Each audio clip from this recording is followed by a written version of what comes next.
All three of our readings for this fourth Sunday of Advent remind us that our faith is grounded in a real person who had a real history on earth.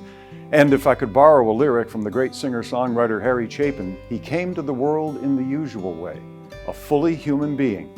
But unlike Chapin's story in his song about a father-son relationship, our Lord's coming and his relationship to his Father is anything but usual.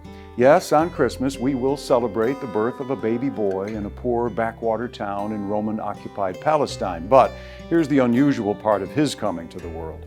Unlike others up and down the ages who have claimed to come from God or speak for him, the coming of Jesus of Nazareth was foretold in the ancient prophecies of the Old Testament.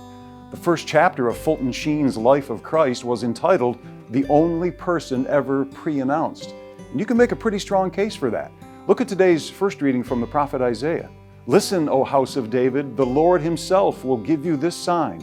The virgin shall conceive and bear a son, and shall name him Emmanuel." In our second reading, among the very first words of Paul's letter to the Romans, he speaks of the gospel of God, which he promised previously through his prophets in the Holy Scriptures, the gospel about his Son, descended from David according to the flesh.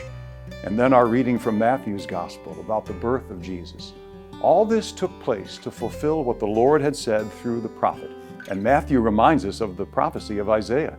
"The virgin shall conceive and bear a son, and they shall name him Emmanuel," which means God with us. God is with us. Theologian and scholar N.T. Wright says that theme frames Matthew's entire gospel. It's there at the very beginning and again at the very end when Jesus promises to be with his people to the close of the age.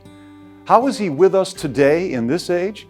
Well, in this first year of the National Eucharistic Revival, we should remind ourselves that our Lord offers himself fully in his body and blood at every Mass. The baby whose birth was foretold by the prophets became our Messiah, our Emmanuel.